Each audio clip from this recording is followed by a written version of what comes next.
Hello, everyone. I'm here with another tarot and tea.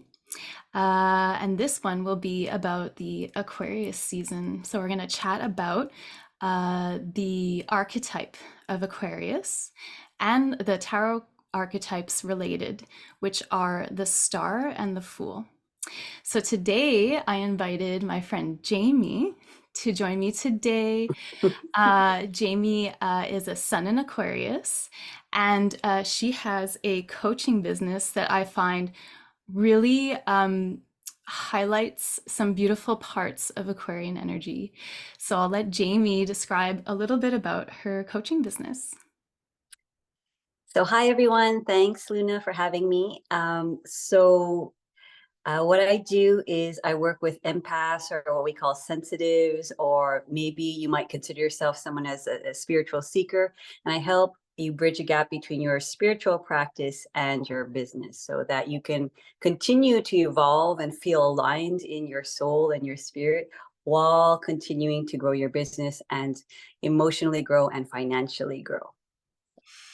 Mm, beautiful. I can imagine there are so many people out there who can really benefit from being guided in this way. hmm Thank you, Jayme. Thank you.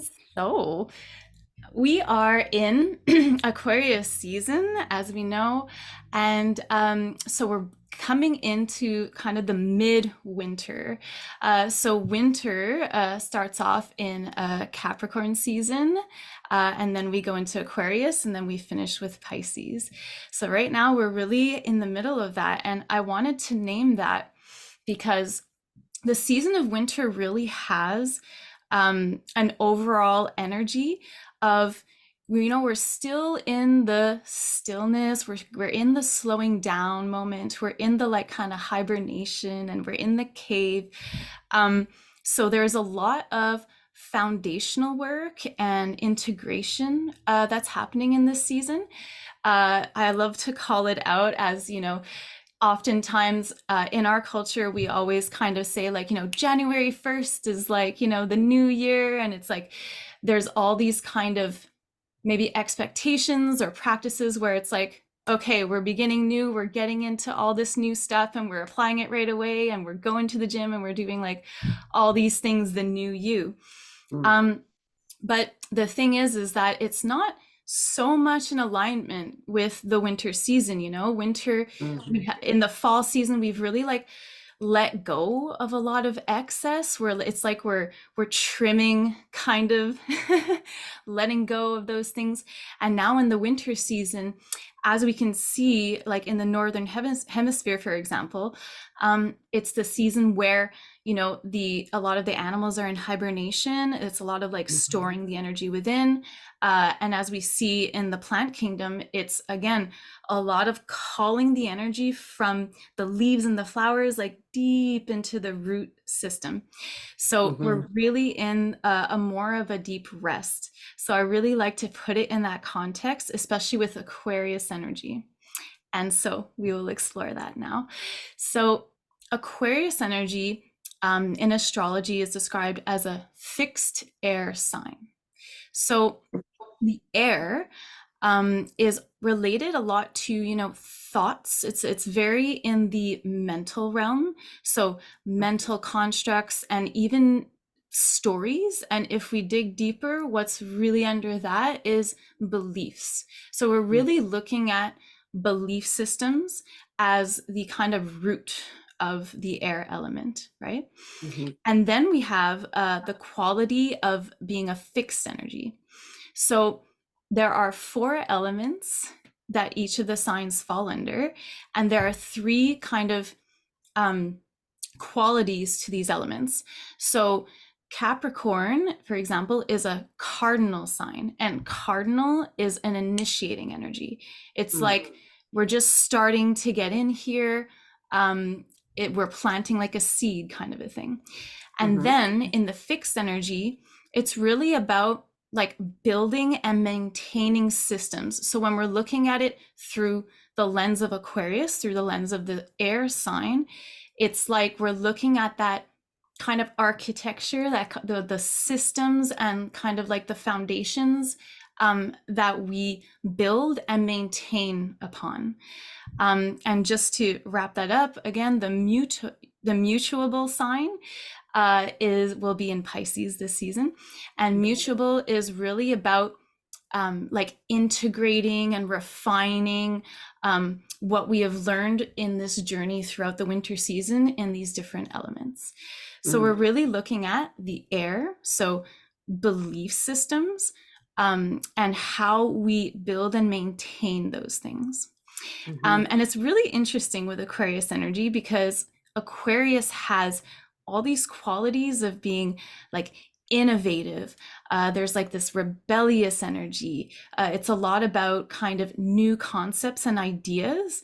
It's very like futuristic when we're thinking about it. Like oftentimes Aquarian energy is very much about like, what's the next thing, or it's very evolutionary. It's very like looking beyond the horizon of the status quo.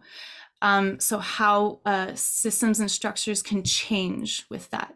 So it's interesting when we're having this kind of like, innovative energy, but with this kind of, idea of it being a fixed sign, which we'll explore a little further. Another great quality of Aquarian energy is authenticity.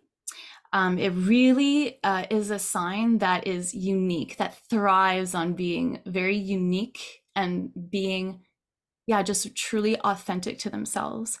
It's also the sign of the humanitarian. So very connected to collective energy, very connected to the collective.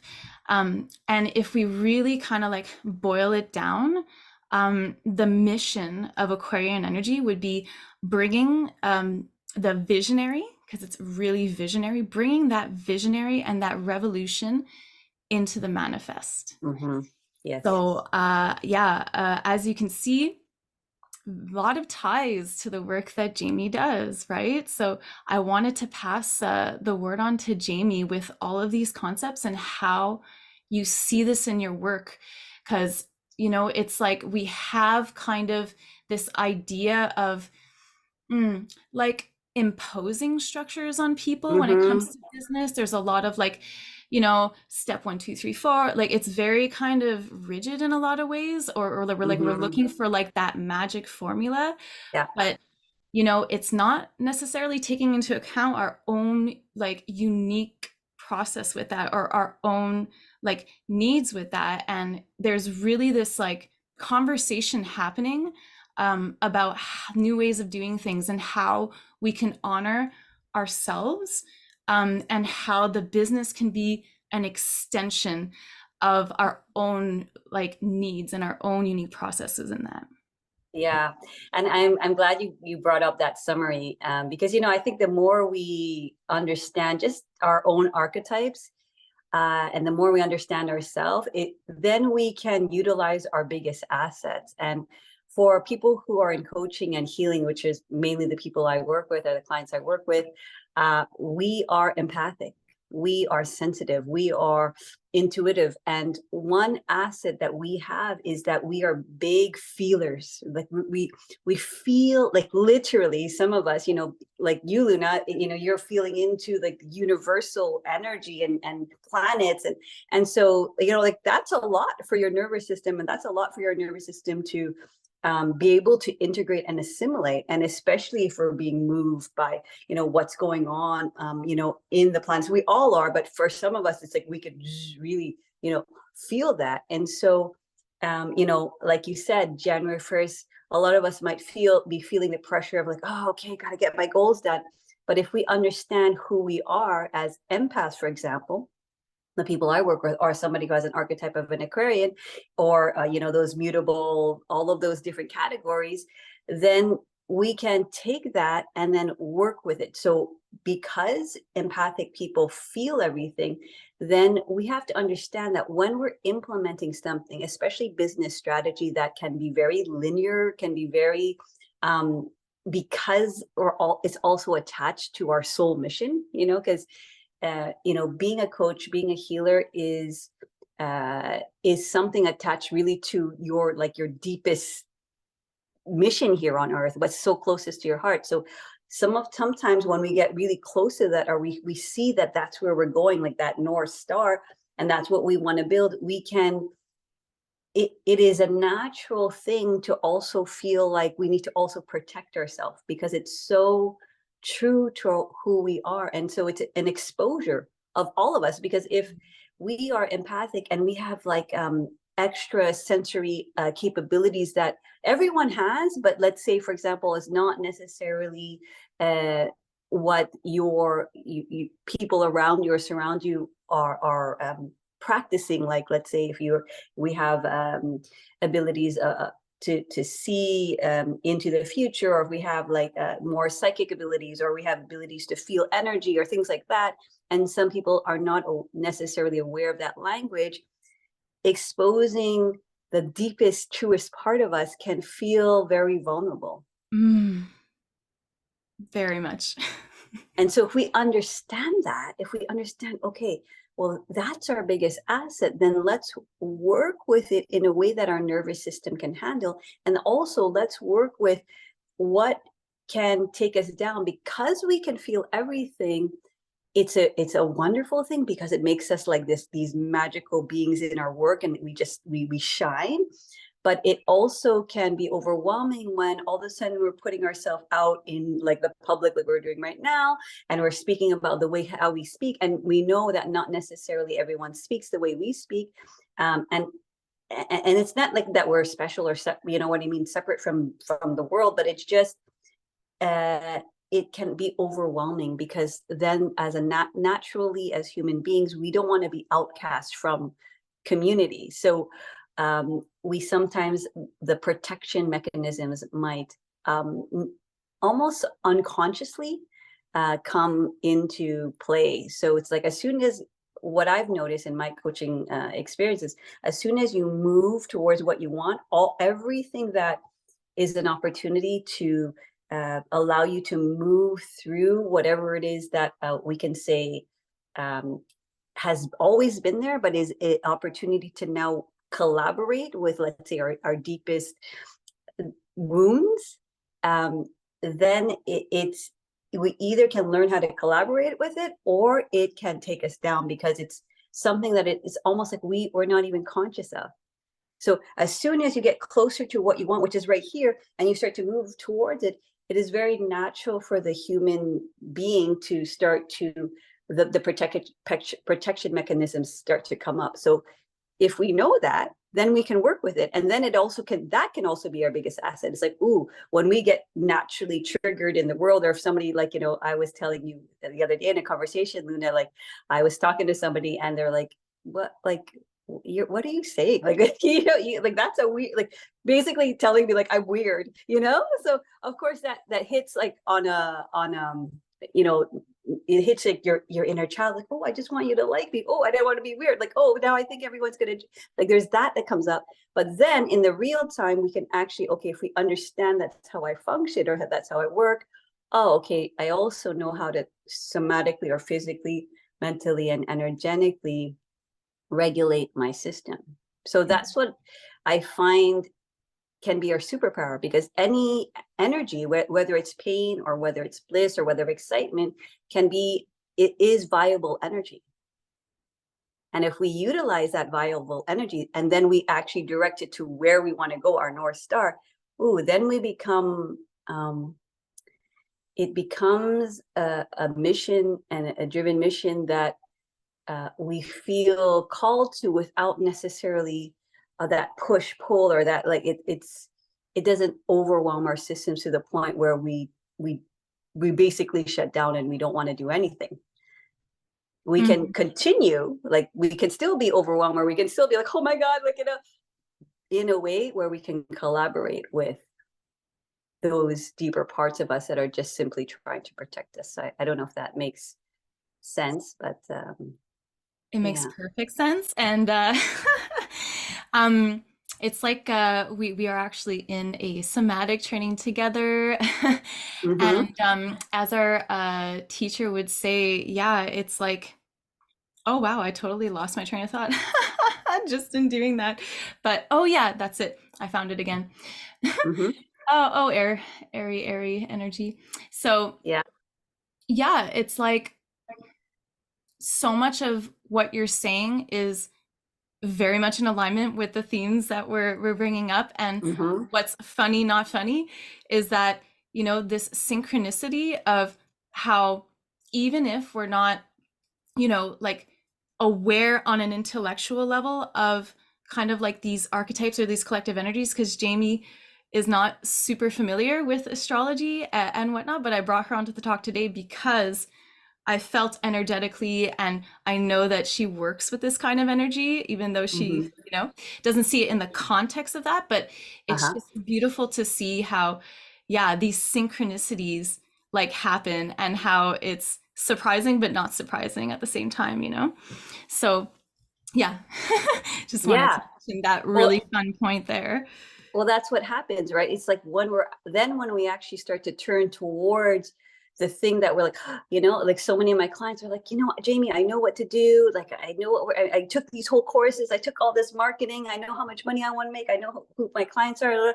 And then when I go to do it, it's like they're literally in their physical body, like it's like their nervous system almost, it either has this fight, flight, or freeze kind of uh, experience, and it's like logically they're trying to figure out, and then what starts to happen, because sometimes we are natural comparing, like we naturally compare ourselves to other people. It's like, well, how come they can do it and I can't do it, and it's that that I'm feeling so much, and I'm able to feel so much, and I'm so aware of what's emerging in me.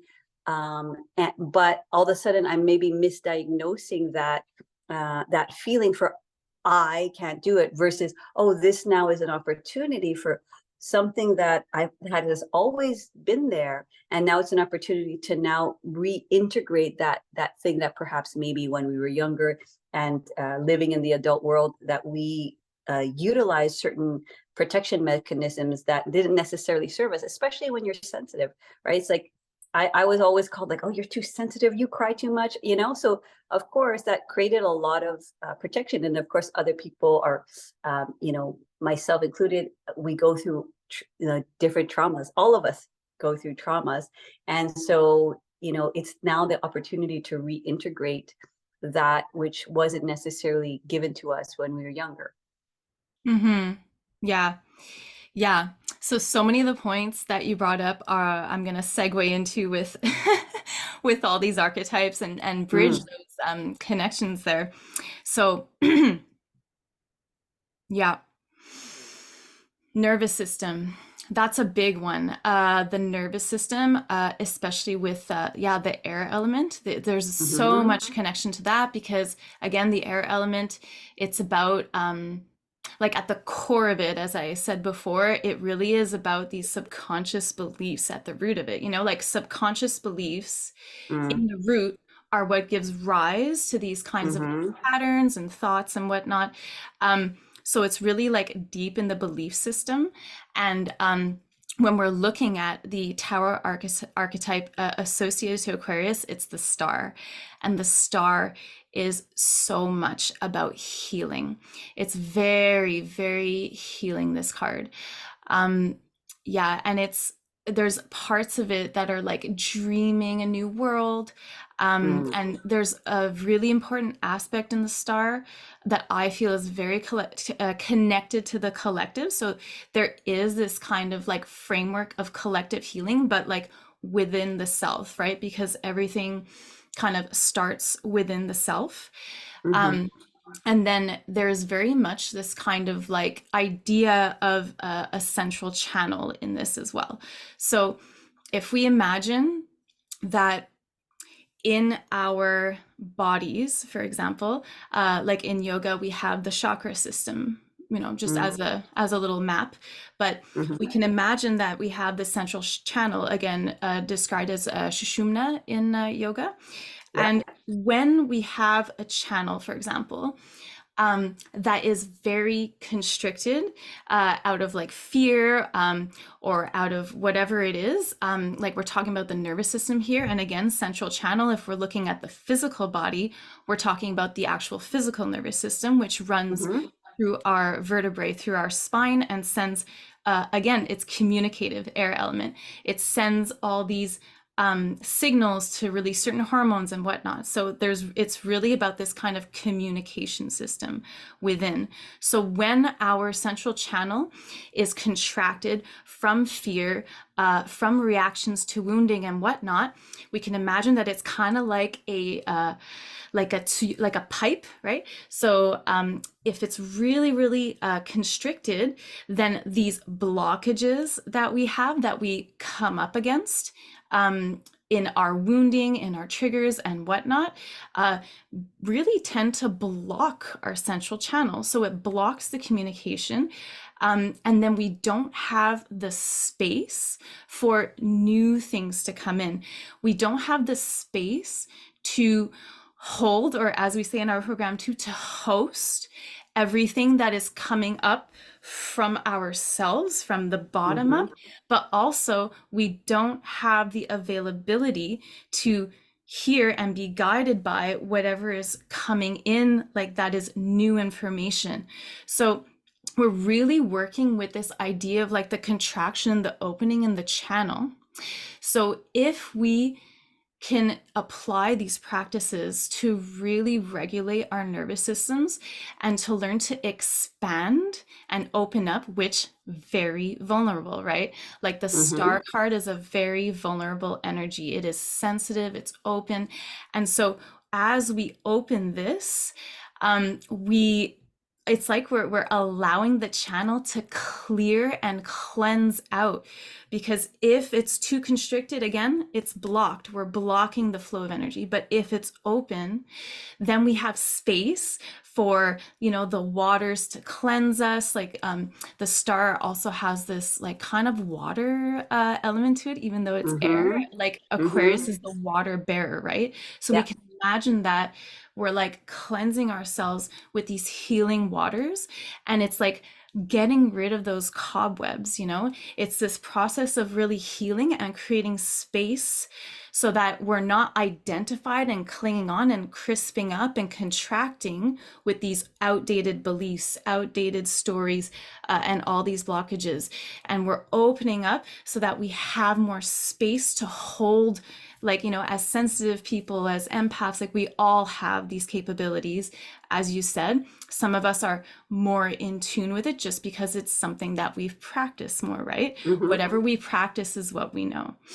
And so if we are able to open our channel, regulate our nervous systems, then we can open up to allow new things to come in, and also to listen to the wisdom of what's coming up for us and what's in our way. So again, a lot of vulnerability in that.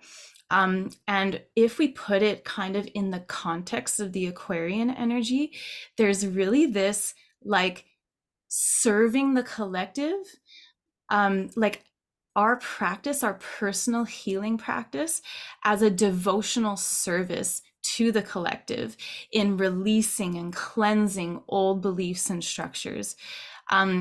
And then if we're looking at the aspect of guidance, it's like there really is space when we're opening up to receive new insights, to receive new information, and to practice new patterns as well, which can be very difficult. So that's bringing up this kind of like, it's like I love to look at it as like there's a challenge, or like a poison if you want, and an antidote to that, right? So the challenge would be in really facing these kinds of fears and vulnerability that we are susceptible to in these patterns. And the antidote is really like, practicing these new patterns and having these resources and these practices that help us really create a safe space within ourselves, that we can be with those things. And then as we create space with ourselves, then we can open up to host the rest, but it all starts from within. So we have to really open ourselves to be able to hold space for others. And as you said, that's the kind of people that you work with. It's a lot of people who are space holders, right? Yeah, and the very first step is to, well, for me, the map that I offer people is, the very first step on a broad brush term is to get grounded in the body, because we all know that, if even when we're not feeling well, just doing our day-to-day stuff is challenging, picking up our kids, making dinner, all these things. So the physical body is the very first entry point for us to literally have space. So it's like, if I'm all whatever tired, and my nervous system is not necessarily able to receive more information, because that's what the nervous system is. It's like, it's this receiving and perceiving, organism. And if, I'm too tired, and I'm like and like all of a sudden I'm getting these downloads of like, this is, and these visions, but my physical body literally is like, it's too much for me to handle, then the physical body must um, get grounded. And the way we do that is to really learn how to move the body in many different directions, how to understand the body, like you said, literally from the inside, like literally from our skeleton structure, from our myofascia, from like literally creating space. Because if we're like this, and I'm like, okay, I'm gonna do this interview, and it's like, it's harder for me to even actually talk. So if I am literally opening up into my physical body and then into my physical space, then it starts to allow me to receive and perceive. And then the next layer is to understand, well, as I open up, then all of a sudden there's these emotions. Where did those emotions come from? Why is it all of a sudden like, I'm doing this thing, or I start thinking about my life or my business, and like maybe I feel I get mad, or I get like, I shut down, or I start crying, like, where is that all coming from?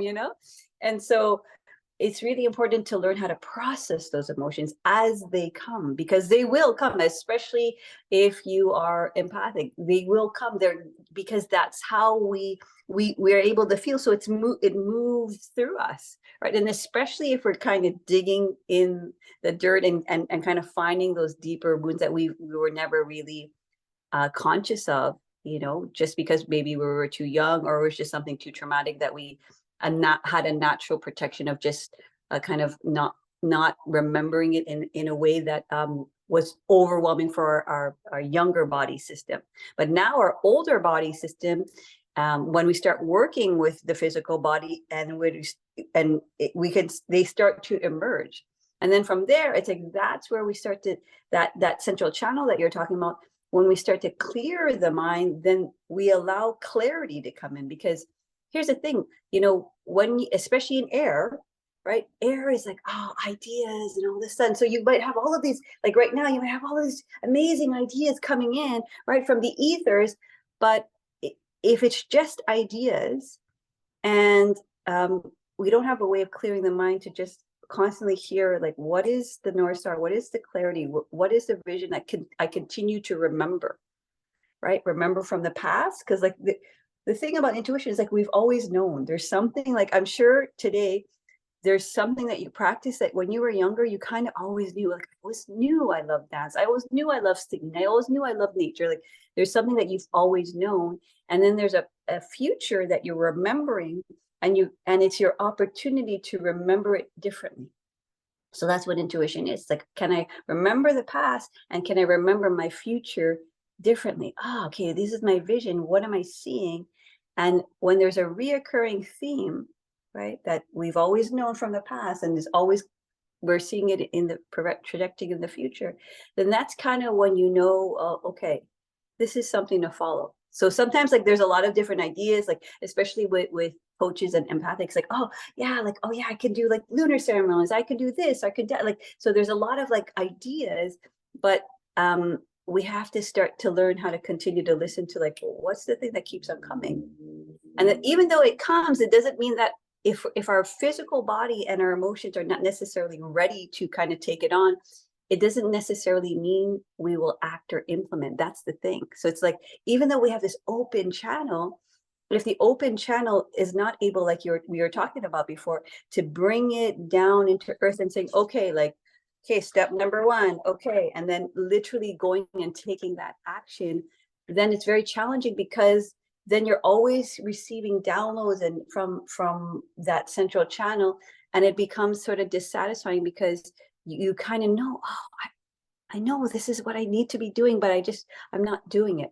So then the last thing is to be able to master that energy. So all of this energy that was funneling in, okay, so what do we do with that? How do we literally take that and take that viable energy and utilize it in the physical body, so that the physical body can now, like, okay, oh, I'm doing this thing, I'm doing this interview with Luna. Okay, right? Like, some people, if it's so overwhelming, they, with, let's say, nervousness or being able, the fear of being seen, they might say, well, like, Luna, you know what? I can't do it anymore, because they're feeling so much and misdiagnosing that feeling versus, okay, whew, okay, I'm nervous. And like, okay, like, I hope I say the right thing. And start to master that viable energy of nerves or whatever it is, and all the past and everything that they're coming from, all of those different directions, like we're saying, the body and their emotions, in the mind, and in the energies of the universe.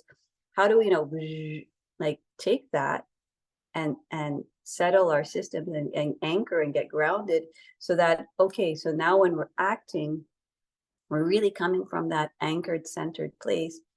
And there's also, this level of certainty, that so we can start to trust our own guidance and trust taking action, even though it feels uncomfortable, even though we don't even know what's the outcome. We don't know, what's going to happen if you ask for more money, or if you decide, okay, I'm going to do something completely different because this is what's being called. Like, I'm sure when you first got the idea of doing lunar ceremonies, there was probably a process.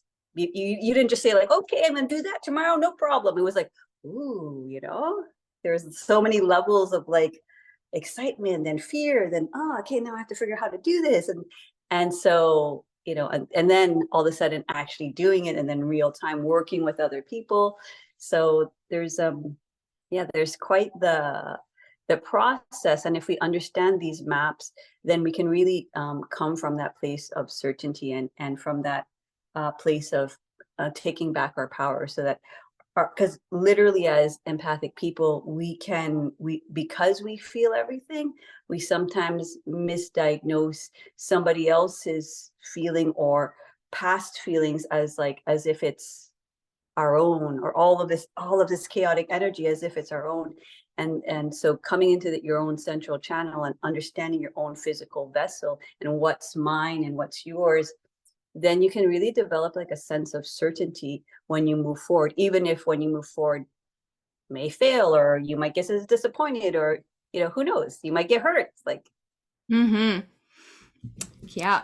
Okay. So many things to expand on there. Such juicy stuff. Okay, where to start? Well, the first thing that really popped up to me was, I like how you were talking about, the nervous system as being like communicative, but also like perceiving, right? And you were talking about the energy of kind of like nervousness and excitement. So then that's a perfect example of, like, if we're in like a state of contraction, that same energy that can feel exciting when we're open can feel nervous when we're contracted. So it really is like such a perspective game, right? So if we're like, ooh, new adventure, like, that's exciting, like, you're open, you're curious, it feels very different than when you're like, ooh, I don't know this, and then you get nervous, right? So the energies have like certain qualities, and we have a different experience of them or perception of them, whether when we're in an open or contracted state. So it's also kind of like noticing that, and noticing, like, the stories that come up around that. Really wanted to make that point. And I love that you asked me about my process too. We're gonna bring it to the Fool card now, because that's That's a really great energy to understand this in. So the Fool card is related to, well, Uranus, which is the ruling planet of Aquarius. So Uranus, you were talking about a lot of chaos. Well, it is like very chaotic Mm-hmm. energy. It's like Mm-hmm. sudden change, downloads, like aha moments. It's Yep. like you think you're going this way, and all of a sudden, poop, you're going that way. So that can Mm-hmm. be like it's a disruptive energy, and not in a bad way, right? Like it's all Yeah. about how we relate to it, right? Mm-hmm. But it can definitely feel quite uncomfortable. Yeah. And then we go into the Fool card. Um, and that is the card number 0 in the major arcana. And the Fool represents it's like it's like the it's the first one, and it's not even number 1, it's 0, so it's before we begin the journey in the major arcana. So it really is this like kind of jumping off point, but without a foundation. In a way, it's like it's this energy of like jumping off a cliff, like taking a leap. It's saying yes to a new cycle, yes to a new adventure. There's a lot of curiosity in this. Um, and there's like a lot of fear that can come up with this card. Mm-hmm. It's also very vulnerable. There's a lot of vulnerable energy in here to Yeah. the new, right? And so in the Fool, again, we're really working with the nervous system, because what the mind doesn't know, like the unknown, or like when things change, or when we would like to change our relationship with certain, instead of reaction going into responding in a different way, when we start to change or there's so much unknown, that can bring up a lot of fear. So again, we're working with the nervous system in that. And something so medicinal about the Fool is that it is this kind of like, if we can really invite in the energy of the Fool, it is so curious. It's like a child Mm-hmm. playing, it's Yeah. like inviting that. And it's like the Fool has this like deep wisdom too, Yeah. in it, where it's like, yeah, it could not be perfect. Yeah, I can get like, hurt or scrape knees or whatever because I don't know this terrain. But it's just that kind of like energy of like, all right, I'm gonna do it anyway. And Mm-hmm. so if I can relate it to a personal story, believe it or not, when I was younger, like in school, I had a horrible fear of public speaking. I like literally Mm-hmm. couldn't do it. I would Yeah. have panic attacks, like sweating, trembling, like you name it, I would just freeze completely. Yeah. My nervous system Yeah. could not handle that. Lo and behold, uh, through my years of getting to know, the tarot and like all these different things, I found myself organizing group meditation events with sound Mm-hmm. healing. That's kind of how that started out. Yeah. And it evolved eventually into lunar rituals. But my goodness, those first times that I was sitting in front of a group, I was feeling all those feels. I was like, holy, Yeah. and I felt like I was felt the nervousness in the voice. Yeah. And it's like, you know what? Like, and it was the same thing with coming on and making, I started doing like videos for the new Mm-hmm. moon and the full moon energies as well. And that was deeply confronting. I could not look at those videos. I had to just Yeah. record Yeah. Yeah. and throw it out there and not look at it and be like, you know what? Yeah. I can't handle that. Yeah. But it's like, it's that energy of like, okay, you know what? Like I'm starting something new. Like I'm starting to face this fear, and it's Mm-hmm. gonna come up, and it's not going to be perfect the first time, and nothing is like, it's okay to Yeah. be a beginner at things, it's okay to go into the unknown. But what happens is, if you continue to like put yourself and resource yourself and just keep going in the process, it's like you're clearing the cobwebs. Yeah. It's like you're training your nervous system, like, oh, okay, did I die? Like, Right. was it really like as bad as I thought, or was it a disaster? It's like, no, it actually, and then you get better over time. So there really is this vulnerability with it. And this aspect of like having patience with yourself too, you know? It's like it's a process, and we're clearing cobwebs, and we're trying like these new things that it's like if I identified myself as like, oh my God, I can't do this, you know? And that was true actually. The little I could not do this. So I Mm-hmm. had to kind of like surrender that story about myself in a way, and allow myself to be that person, that big I, or that like, you know, that energy that can just let it channel through. And that's how I worked on that, is like opening up the channel, opening up my identity to not as the past pattern that was happening, but just like allowing it to build through. And then my channel opened more and more, and then it was more coherent over time. And then eventually that identity started to shrink, so the blockage started to shrink and the channel Mm-hmm. started to open. And then now it's just comfortable. Like finally. But it took time, right? So there's like this patience aspect that I really wanted to loop back in with the Aquarius energy, which we actually spoke about as well before. So Aquarius is a leader energy. It really is about leadership in the collective. And it's about, um, yeah. So in this leadership energy, the quality of the fixed sign, like the fixed quality, is actually like very important. So you touched upon this as well in your points, which is why I'm wrapping it in. Um, Mm. and it's like, you know, that certainty or that groundedness or that Yep. knowing, like there's something to be said about, you know, if you're following like a leader, right? Um, who is like the person that you would follow, you know?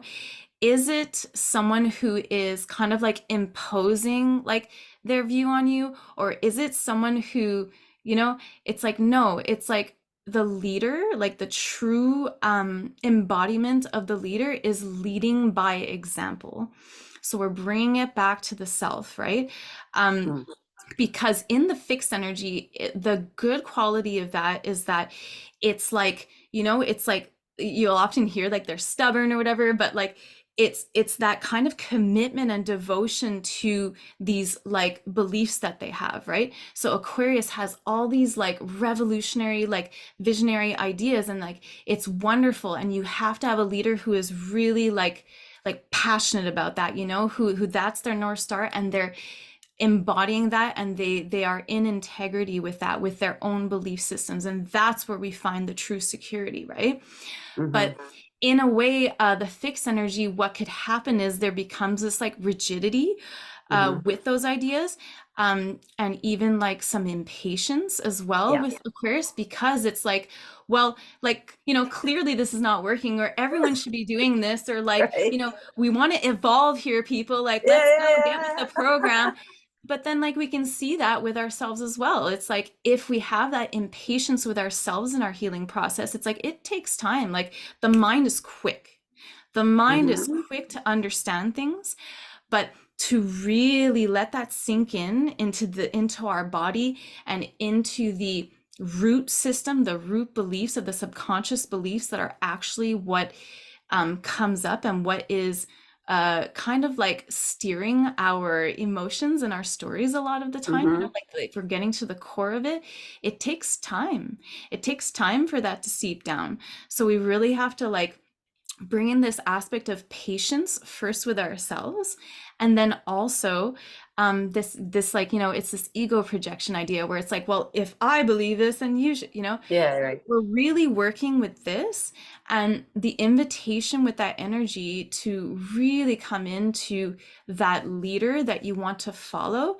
It's someone who is coming into alignment within themselves, and it's not imposing it on the external. Because you talked about power too, and like I really want to bring up Mm. that point of like, okay, when we are trying to change something outside of ourselves, we're in Mm-hmm. control. when we are shifting things inside of ourselves, that's power, right? Mm, So our mm, personal power is what we can shift from within. And like when we start dipping our fingers out there, yeah. then we're trying to control circumstances which we don't, right? And then like we're talking about, you know, the anxious response, the reaction, like all I would like this to be different, like you should think that it's like no, Mm-hmm. it's like come back, Yeah. coming back to the self and being like, okay, like what is my true power here? And when I know that like for you, we spoke about this as well, but for me, the teachers that I like to follow, the leaders that I like to follow are people who have worked this into their systems themselves, Mm, who have over time really committed to these practices, and it's like it magnetizes us towards them because we can feel in their nervous systems, in their way of delivering it, that it is embodied. And mm, that is something I trust. That is something that we can trust within ourselves. Then when we make decisions from that place, when we like, you know, build our businesses and all of this, if we're not building it from the fear mind and these stories of like, oh, like control and I want it, if we're mm, really mm, in alignment with like our beliefs and we're really in that kind of place of having our power, having that patience with ourselves, creating the space within ourselves and honoring our own like unique perspective in it, that's when, yeah, that's when we have that magnetism and that's when we're really in the true leadership. And I think it's really important when you talked about your process and the very beginning of your process of like, I couldn't even do it. And then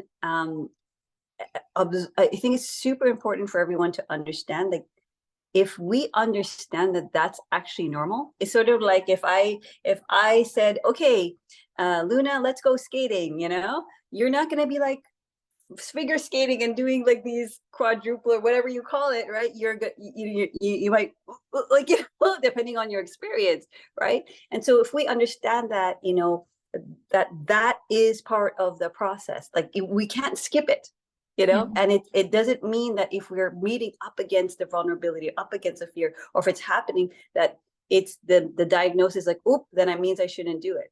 So it's like, if we know that's part of the process, we're really going to be like, oh, I think I'm going to die. I don't know if I don't even know how to do this. Like, you know, and then we just take one little like, ooh, ooh, and then you start to, you know, figure out like, oh, okay, if I keep my feet a little bit closer to the ground. Okay. And just like, you know, in your videos, I'm sure there was ways where maybe beforehand you like, you did something and during and then after, right? So you started to master your nervous system in the ability to collaborate with it in real time and practice it before, during, and after.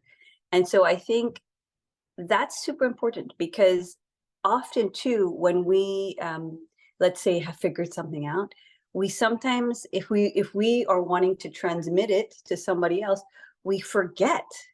Like at one point I couldn't even freaking do it. And we sometimes give people point number 5, like, oh, you just have to relax, like go open your channel. And like, what the, you know, so for some people it's like, what are you talking about? I can't even freaking like get out of my pajamas. What do you mean? So it's important for people to understand that that is a normal part of the process. And I think the other thing that I wanted to mention, air, and we both know this, air is community.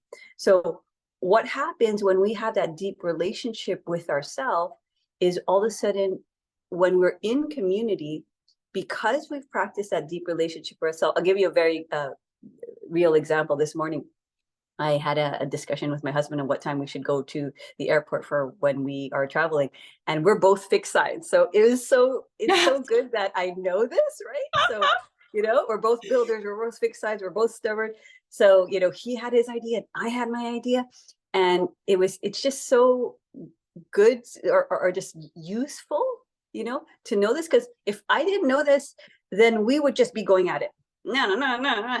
And it's like, I said my thing, he said his thing, and because we're both stubborn, maybe we kind of pushed each other a little bit. And then at a certain point, it's like I kind of knew, okay, you just sort of have to kind of deal with your own let's say, wanting it to be a certain way, right? Because so it's like I had to work through it in that moment, and so it was an observational part where it's like, oh, okay, because in the past maybe I would have like we'd still be having the conversation from like 7 o'clock this morning, you know what I mean? But it's like, okay, let's just kind of give it space. Like that's what air is too. Hmm. And but because when you work with yourself in that way, then in community, when you see or something in others are rubbing up against your kind of the way you are, and the way you see the world and the way you perceive the world and the way you think things are, you you can see yourself within that situation, and make kind of conscious choices of like, okay, how am I going to receive and perceive this? Am I just going to kind of battle it out until I get my way? Like, am I going to cry because I'm not getting my way? Like, what's going to happen? And I'm sure, like, all of us have gone through all of those like choices and realize, or am I just going to like Google it until I find the right answer and then try to prove it to him? Like, there's so many roads. And then you start to, through that observation, you start to observe, okay, none of these really, allow for us to build that unity within our community. It's like, and again, it's not that we are not going to be who we are, but it creates a lot less separation when we have that like deep relationship with ourselves. Then we can have a relationship with the world that is not necessarily like only seeing from our rigid or like visionary, whatever it is, kind of perspective. So I think, yeah, that I really appreciate that you brought up that point, and I appreciate that you talk about, sometimes we can really, because as healers and coaches, we can really identify, right, with it. So sometimes it's like we can feel like we're so spiritual, and then when we see somebody else, and then all of a sudden we're like, but that's not spiritual, but it's like we can so identify with all of these like these labels that sometimes we mistake sort of what's that, don't mistake the finger pointing to the moon, or that Buddhist saying where it's like, you know yeah, you're on the path, but don't necessarily mistake yourself for like, I am a yogi and a coach and a leader. Yes, I'm playing that role, but it doesn't mean that um I also have to know, like, in what moments I'm actually going to utilize that role. Like, is it wanted, or does my husband want that leadership right now, or does he, like, so it can be very useful in many different dynamics, especially the people you live with, because you know, Hmm. usually when you live with somebody, they don't care if you are this visionary Aquarian, blah blah blah. It's just you're just you and their whatever point of perception. So anyway, yeah. Hmm. Yeah. Yeah, I really love that point about kind of like noticing those different roles that we take and not over identifying with those Yeah. roles, but also the kind of wisdom to know like when it's appropriate to have that hat on and when it's not. And yeah, the one that I know about is the pointing the finger to the outside. You have like three pointers, three fingers pointing back in, right? It's like, oh, you do. Like whenever we're kind of Uh-huh. judging or blaming the external, Yeah. you have Right. one finger pointing out there, but you have three pointing back at yourself. So again, it's this idea of like, yes, um, it's a collective sign that we're dealing with here, Mm. and we are Mm. communal, like as a human species. Like it very much is about community. How can we have space in community and in relation with the external, with others? Like it's like all about space create. I feel like there's so much about this space holding. Like how can we like be in our own authentic like self, and also allow the space for others with their own unique selves and their own unique contributions, Mm-hmm. and it brings me back again to this kind of like in our somatic practice, we're talking a lot about hosting, and I love that idea of like Mm. expanding our channel from within so that we can host more of ourselves and have that Mm-hmm. spaciousness. And it's like a mirror, right? And as we can host more of ourselves and regulate ourselves, it informs our environment and gives permission to those around us to be in their full, to be comfortable and feel safe to have their own perspective, and that there's enough space for all of that. And again, when we're talking about being communal, it's so important to work on our own capacity to regulate our nervous systems. And then there's also co-regulation that comes into play. So Mm-hmm. as a leader, for example, like if you're like, you're holding space for people and your clients are holding space for people, and I hold space for people as well. It's like they are in a way like looking to you for guidance, right? Like they're looking to you to lead. So it's even more important that we are regulated so that our nervous system can communicate this to theirs and they can co-regulate with us. If you have someone who's leading whose nervous system's just all over the place and it's so constricted and it doesn't have space to hold others, then we can be reactive, and then we are not open to that space to hold the others as well. So that's why it's like holding ourselves first, like opening our channel and regulating our nervous system is so important for serving the collective as well. Like it goes both ways. The more we can do for ourselves, the more we can lean into those practices, the more we can hold the space for others.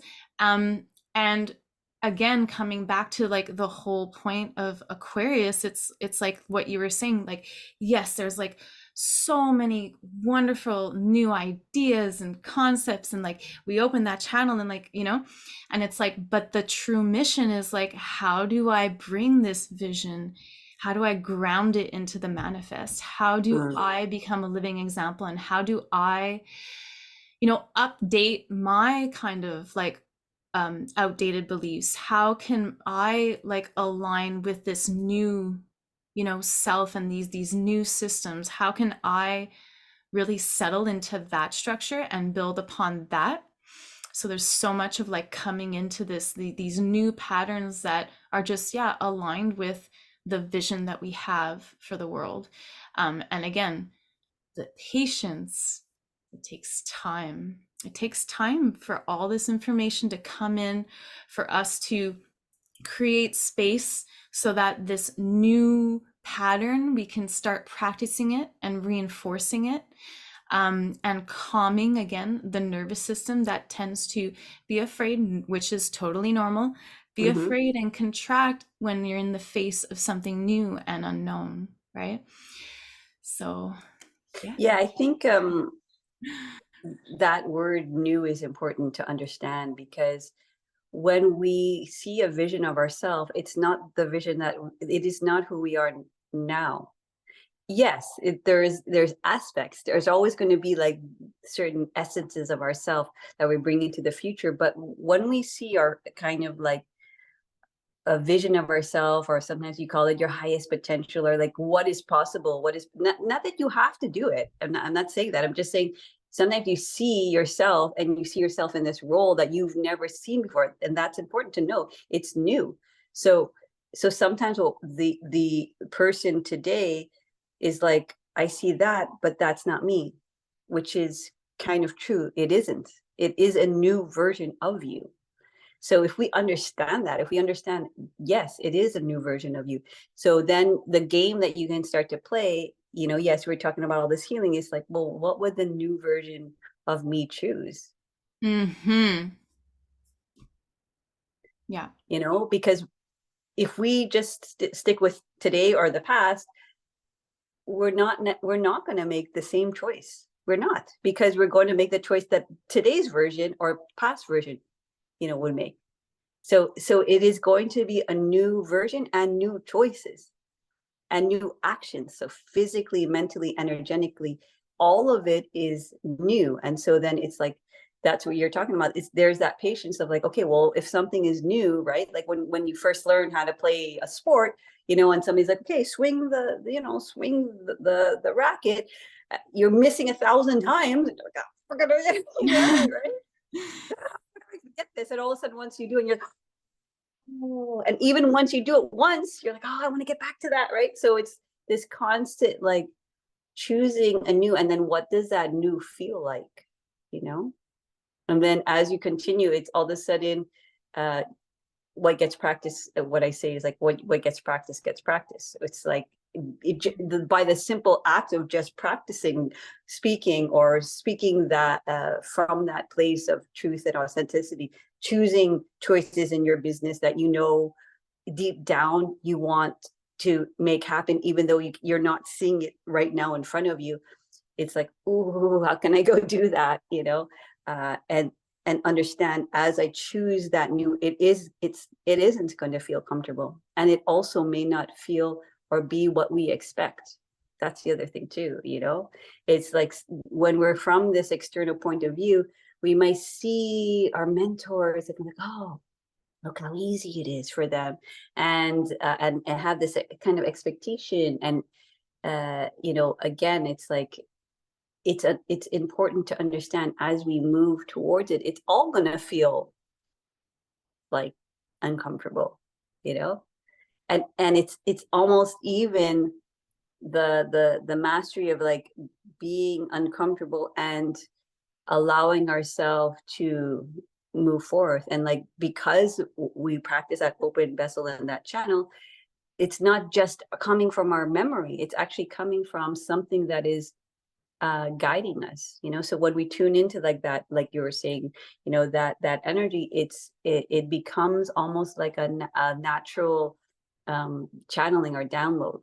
So then we start to trust the body, we start to trust our emotions, we start to trust our mind, we start to trust our energy, and we also start to trust life. It's like life is telling you, say this in this moment. Like, I'm sure all healers and coaches know this. Like, all of a sudden you're saying something, you're like, where is this coming from?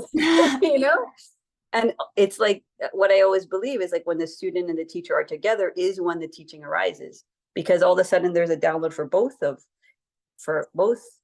people, or people in group.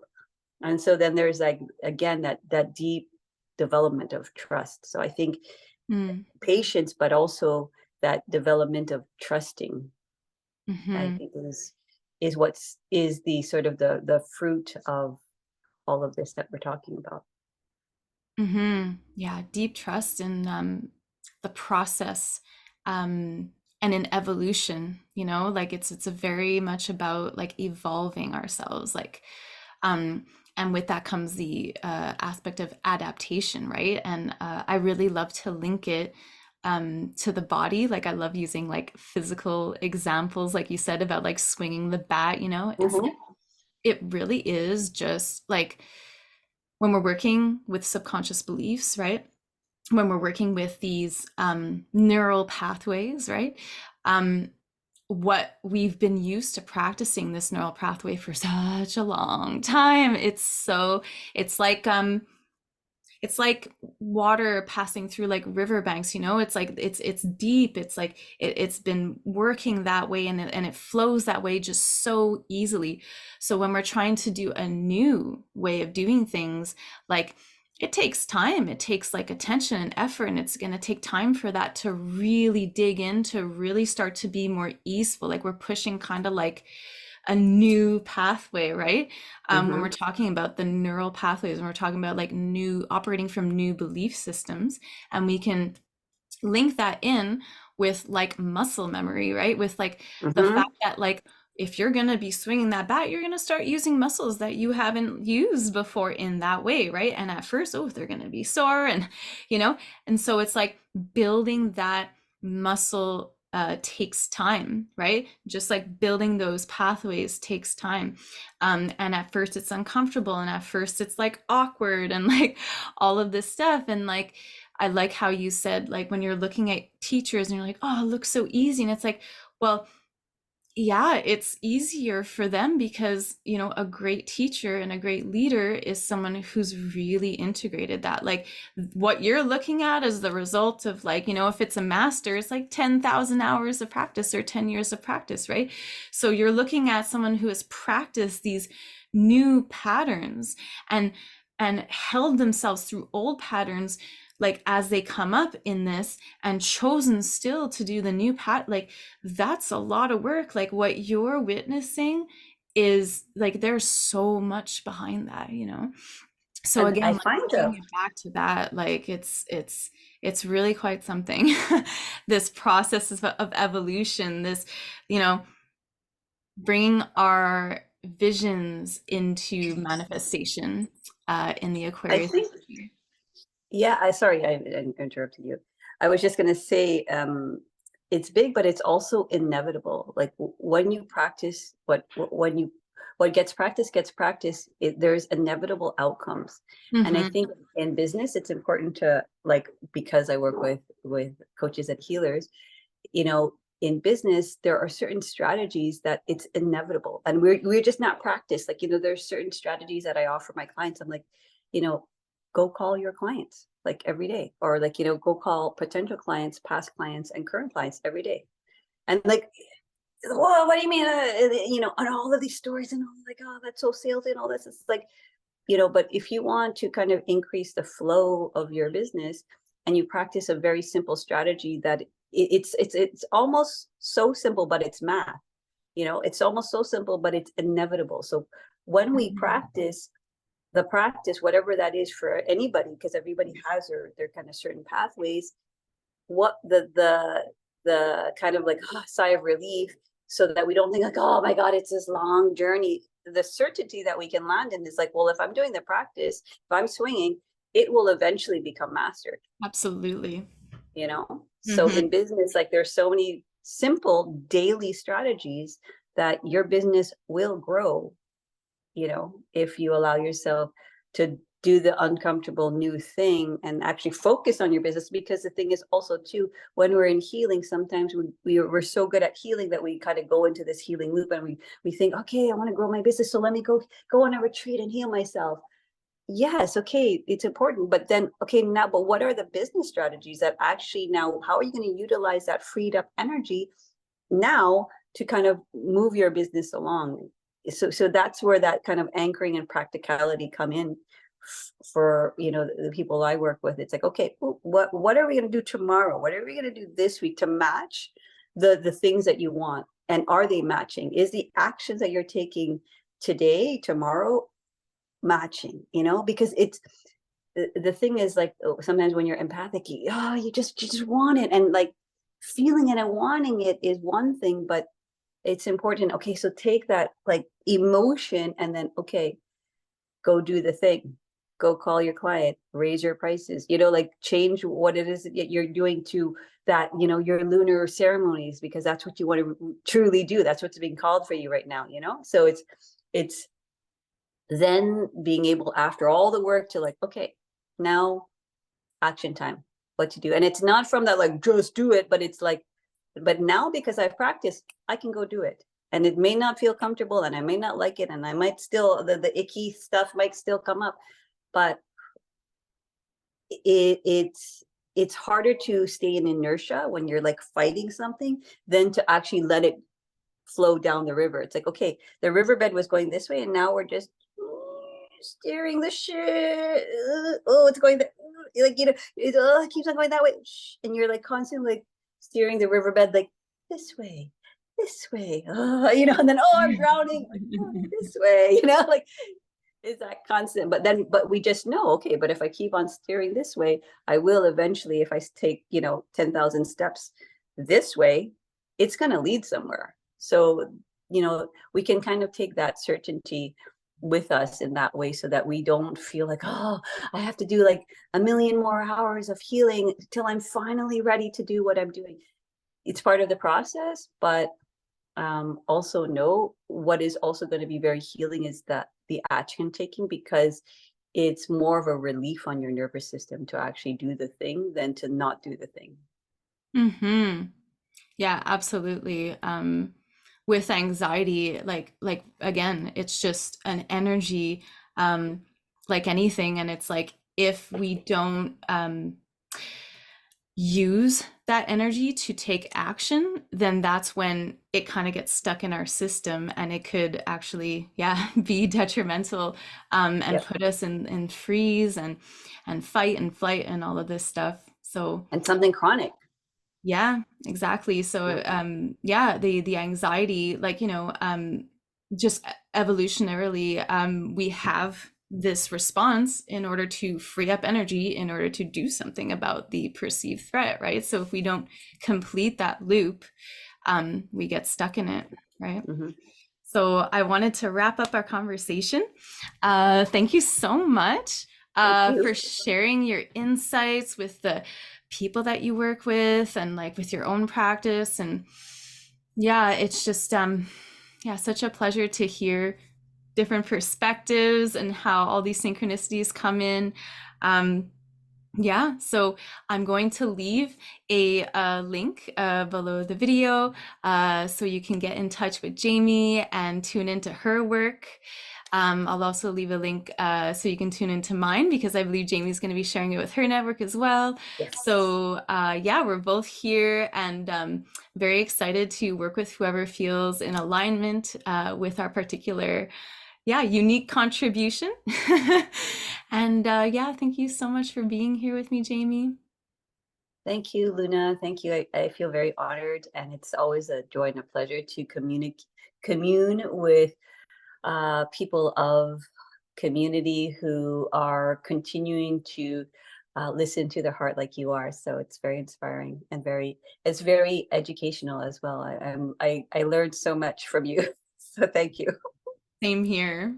Thank you. All right, see you guys next time.